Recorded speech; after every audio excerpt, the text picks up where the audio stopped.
Tu as participé à l'écriture d'un roman jusqu'au jour où le destin vous a mis sur ma route.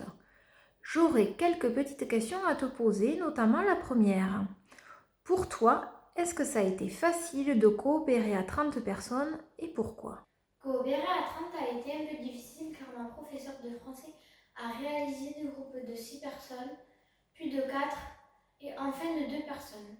Ce qui a été un peu difficile, c'est le changement quotidien des idées de chacun. Chaque groupe proposait des idées qui étaient approuvées par un vote. Cette technique a permis la réalisation de ce roman. Non, comparé à 30, c'est comme s'il y avait 30 écrivains dans la même salle qui travaillent sur le même livre, qui ont des idées complètement différentes. Il a fallu donc faire un choix sur les idées. Pour moi, au début, c'était pas très facile parce qu'on était nombreux à avoir beaucoup d'idées et du coup, on devait faire un choix, on devait voter et du coup, c'était un peu difficile. Coopérer à 30 élèves, ça a été très difficile car au début, on avait toutes sortes d'idées, donc ça, c'était pas cohérent. Donc il fallait faire des choix.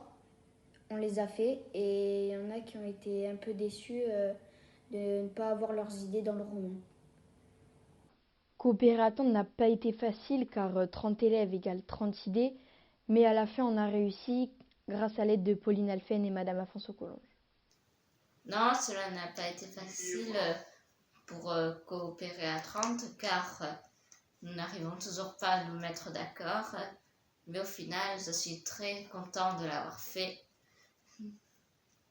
car d'avoir écrit cette histoire. Mes parents et mes frères l'ont lu, ils ont aimé cette histoire, surtout la fin, car ils l'ont trouvée heureuse et joyeuse.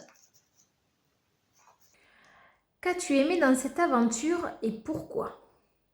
J'ai aimé le comportement de Léo quand il a tourné le dos à Yanis et à Théo, car il est resté avec Julien et Manon. Ce qui est intéressant dans ce roman, c'est le suspense tout au long de l'histoire. J'ai beaucoup aimé les retrouvailles à la fin. C'est dommage, ce roman était un peu court. Moi, ce que j'ai bien aimé, c'était travailler en collectivité avec mes camarades de classe, même si ça a été difficile, rencontrer un véritable auteur, mais aussi être arrivé jusqu'au bout, vraiment c'était super. Ce que j'ai vraiment aimé dans cette aventure, c'est qu'on a tous pu développer notre travail collectif et pour moi, écrire un roman, c'était un privilège parce qu'en sixième, on ne fait pas ce genre de choses et c'est vraiment super. Ce que j'ai aimé dans cette aventure, c'est que les liens entre les élèves se sont renforcés. Cette aventure nous a soudés et ce que j'ai bien aimé aussi, c'est que il a fallu chercher dans notre imagination et ça c'était important. Y a-t-il des choses que vous n'avez pas aimées? Lesquelles et pourquoi? Ce que j'ai pas aimé, c'était le retard qu'on avait eu. On avait eu un peu de retard et il y en a qui mettaient pas trop de sien et ça c'était dommage. Qu'est-ce qui vous a paru facile et qu'est-ce qui vous a paru difficile? Ce qui m'a paru facile, c'est plus quand on a eu les idées et qu'on savait ce qu'on devait écrire. Et ce qui m'a paru difficile, c'était le début. Je rejoins la deuxième question. On a coopéré à 30 et du coup, on avait toutes sortes d'idées et on ne pouvait pas toutes les prendre. Pouvez-vous nous raconter votre expérience? C'est la première fois qu'on écrivait un roman, du coup, on ne savait pas trop faire, mais à la fin, on s'habitue vite. Ça a été une belle expérience d'écrire un livre à 12 ans. Tous les élèves ne venaient pas de la même école, donc ça a été difficile. Puis après, on a appris à se connaître et tout s'est enchaîné très vite. Donc ça a été une belle expérience. Alors, à la rentrée scolaire, lorsque notre professeur de français nous a proposé de rédiger un roman, j'étais vraiment très contente. Cette idée me plaisait vraiment beaucoup. D'ailleurs, la majorité de la classe était d'accord. J'ai aimé participer à la création de l'histoire en réfléchissant à de nouvelles idées tout en respectant les liens de logique de l'histoire. Comment choisissiez-vous les idées? On était 5 par groupe, puis quand on avait une idée, on votait. Et à la fin, la meilleure idée de chaque groupe, elle était dite à la classe. Puis après, on votait tous ensemble. Alors, tout d'abord, la professeure a réparti les élèves de la classe en groupes de 5 élèves. À l'intérieur de chaque groupe, nous proposions chacun nos idées, puis chaque élève en groupe votait pour choisir l'idée qui leur convenait. C'est la majorité qui l'emportait. Ensuite, notre professeur écoutait les versions de chaque groupe, puis l'ensemble de la classe choisissait la version définitive parmi les propositions. J'ai aimé cette façon de travailler ensemble. Étiez-vous totalement libre dans le choix des personnages? Oui, en partie, nous étions libres pour choisir les noms, les caractères de nos personnages.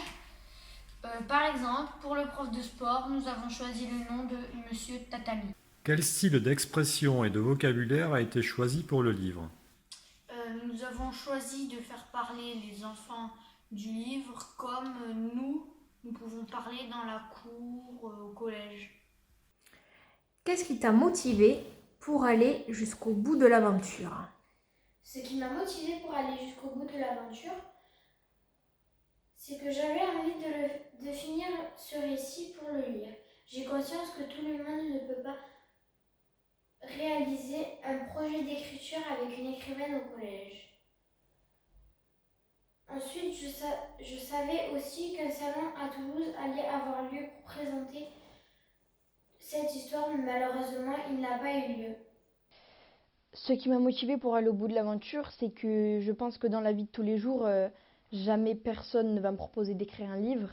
Et la deuxième chose qui m'a motivée, c'est que rencontrer une vraie écrivain, c'était vraiment génial. Et voilà. Que le livre, il allait être publié, du coup, il fallait réussir à l'écrire à temps. Connaissais-tu Pauline Alphen avant cela? Non, je ne connaissais pas, mais suite à cette rencontre, j'ai su découvrir ses livres. À la fête de l'école de ma petite sœur, elle est venue à cette fête qui s'appelle Lire en fête. Elle m'a dédicacé un livre qui s'appelle La vraie vie de l'école. Voilà.